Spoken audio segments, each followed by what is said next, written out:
Il était une fois un royaume heureux, gouverné par un roi courageux et une reine d'une grande bonté. Un jour d'hiver, en cousant, la reine se piqua le doigt et une goutte de sang tomba sur son ouvrage. « Oh, se dit-elle en rêvant, comme j'aimerais avoir un enfant, une petite fille. Ses cheveux seraient noirs comme l'ébène, sa peau blanche comme la neige et ses lèvres rouges comme le sang. » Moins d'un an plus tard, la reine mit au monde un beau bébé, une petite fille aux cheveux noirs comme l'ébène, à la peau blanche comme la neige et aux lèvres rouges comme le sang. On l'appela Blanche-Neige.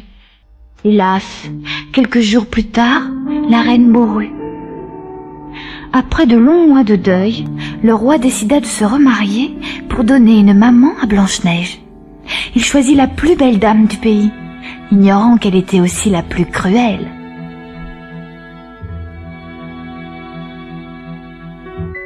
La nouvelle reine ne supportait pas l'idée qu'une autre femme puisse être plus belle qu'elle. Elle possédait un miroir magique auquel elle demandait chaque matin: « Miroir, miroir magique, dis-moi qui est la plus belle du pays. » Invariablement, le miroir répondait: « C'est toi, ma reine adorée. De tout le pays, tu es la plus belle. » Les années passèrent et Blanche-Neige grandit en âge, en sagesse et en beauté, tant et si bien qu'un jour, le miroir répondit à la reine: « Tu es très très belle, ô ma reine, mais il existe une jeune fille 1000 et 1000 fois plus belle que toi.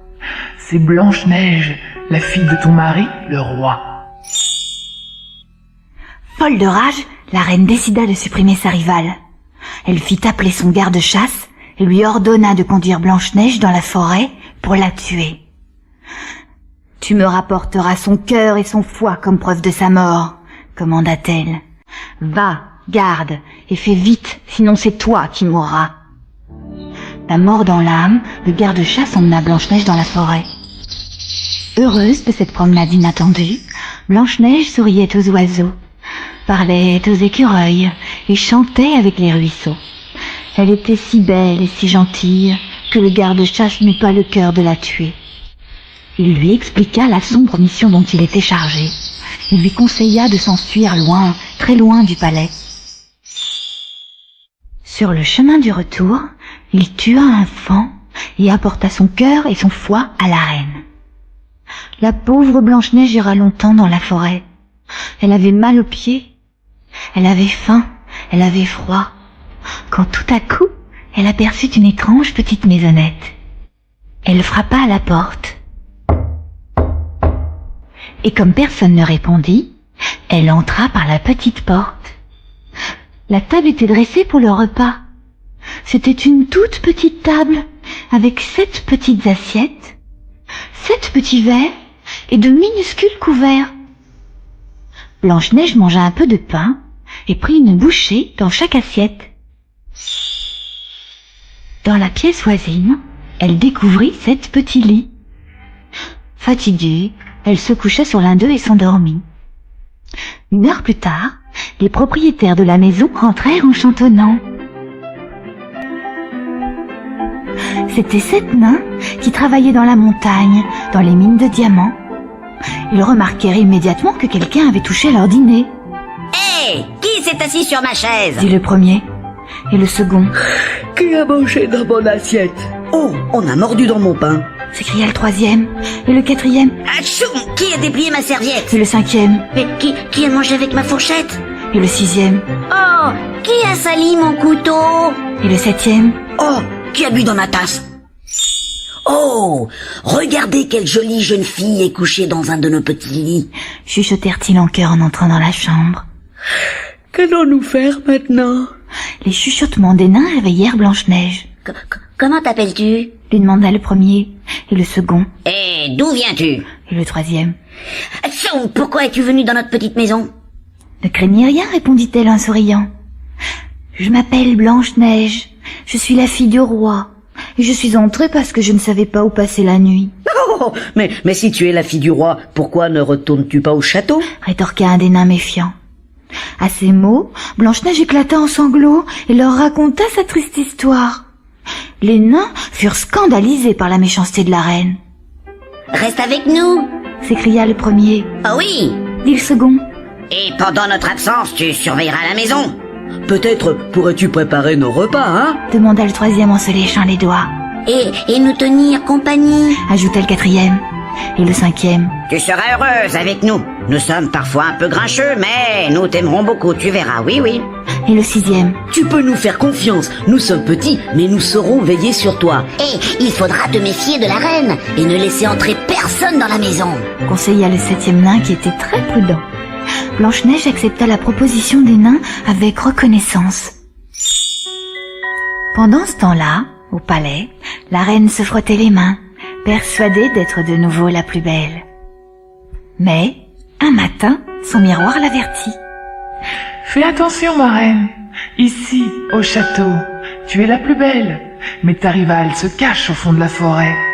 Blanche-Neige, qui vit maintenant avec les 7 nains, est 1000 et 1000 fois plus belle que toi. » Comprenant que son garde-chasse l'avait trahi, la reine décida d'agir elle-même.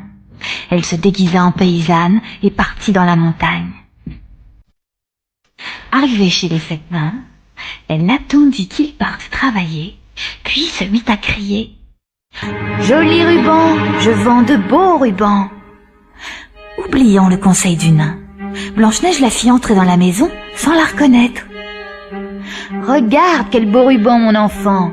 dit la reine. « J'en ai un qui t'ira parfaitement. » Et hop, elle le noua si vite et si fort autour de la taille de Blanche-Neige qu'elle lui coupa la respiration. Aussitôt son forfait accompli, la reine s'enfuit. Blanche-Neige resta sans connaissance jusqu'au retour des nains. Quand ils virent le ruban serré autour de sa taille, les nains le coupèrent aussitôt et elle recommença lentement à respirer. Hélas, pendant ce temps-là, la méchante reine rentrée au château questionnait son miroir. En apprenant que Blanche-Neige était encore en vie, il lui vint une idée encore plus cruelle. Elle prépara un peigne empoisonné, se déguisa en mendiante et retourna à la maison des 7 nains. « Ouvrez-moi, je vous en supplie, je suis une pauvre mendiante qui n'a rien mangé depuis 3 jours. » N'écoutant que son bon cœur, Blanche-Neige la fit entrer pour lui donner à manger. Elle lui proposa même de rester un moment pour se reposer, mais la mendiante refusa. « Je dois partir, dit-elle, mais voici un cadeau. Tu as été si gentille que je tiens à t'offrir ce peigne. Regarde comme il est beau. Approche, ma fille, que je puisse le mettre dans tes cheveux. » Blanche-Neige baissa la tête et la mendiante le planta de toutes ses forces dans ses cheveux.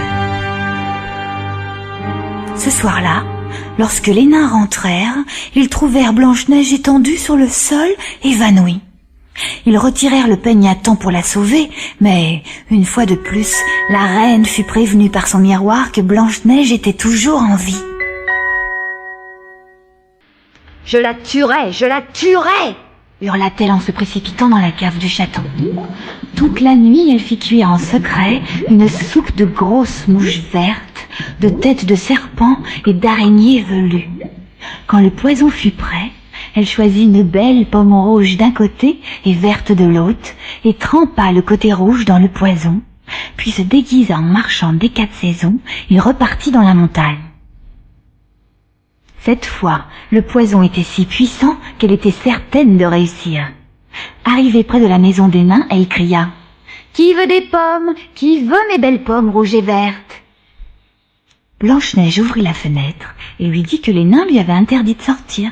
« Ça ne fait rien, ma belle, » dit la reine. « Goûte une de mes pommes, tu verras comme elles sont bonnes. Hi, d'ailleurs pour toi ce sera gratuit. »« Grand merci, » répondit Blanche-Neige. « Mais je ne peux rien accepter de personne, mes amis les nains me l'ont interdit. »« Voyons, une pomme n'a jamais fait de mal. Tu crois qu'elle est empoisonnée? Regarde, je vais en manger une moitié. » La reine croqua dans la partie verte, puis présenta la partie rouge à Blanche-Neige. « Sens son parfum, goûte comme elle est sucrée. »« Une pomme ne peut pas me faire de mal, » pensa Blanche-Neige en prenant le fruit. Or, à peine l'eut-elle croquée qu'elle tomba inanimée. « Cette fois les nains ne te réveilleront pas !» s'écria la reine en riant aux éclats. Effectivement, quand elle rentra au palais, son miroir lui confirma qu'elle était la plus belle. Les nains trouvèrent Blanche-Neige endormie, pâle comme la mort. Ils cherchèrent un ruban, un peigne ou une trace de blessure, mais ne trouvèrent rien. Impossible de la réveiller.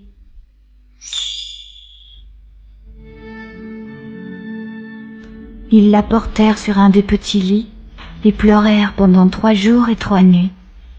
Le 4e jour, ils décidèrent de l'enterrer dans un cercueil en bois clouté de diamants. Puis, en la voyant si belle, avec sa peau blanche comme neige et ses cheveux noirs comme l'ébène, ils changèrent d'avis et fabriquèrent un cercueil en verre complètement transparent. Blanche-Neige ne respirait pas. Pourtant, son teint restait frais, comme si elle était vivante. Les nains portèrent le cercueil sur le versant de la montagne, où les oiseaux avaient l'habitude de se rassembler pour chanter. « Oh, on dirait qu'elle dort !» dit le premier. « Nous ne pouvons pas l'enterrer !» s'écria le 2e en pleurant, et le 3e. « Déposons le cercueil dans l'herbe, et chacun à notre tour, chaque soir, nous viendrons la veiller. » Le temps passa, et les nains tinrent leurs promesses. Chaque nuit, l'un d'eux venait veiller Blanche-Neige.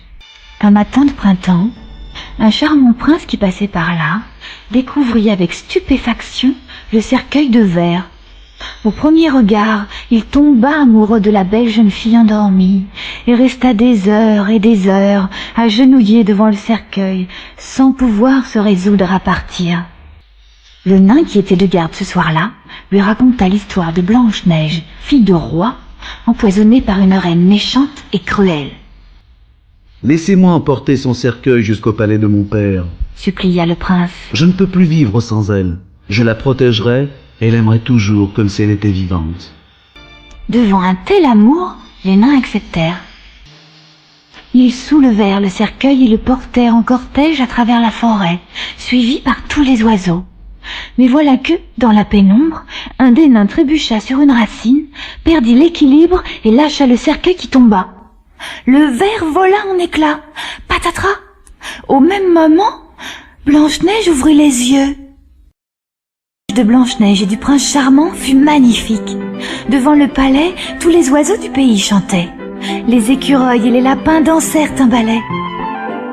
La méchante reine avait été invitée, mais quand elle découvrit que la mariée, si belle, n'était autre que Blanche-Neige, elle se mit à hoqueter et tomba raide morte dans les bras du jardinier. Le médecin de la cour ne put que constater que c'est la jalousie qui l'avait étouffée. Quant à Blanche-Neige et au prince charmant, ils vécurent heureux, longtemps, et eurent beaucoup, beaucoup d'enfants.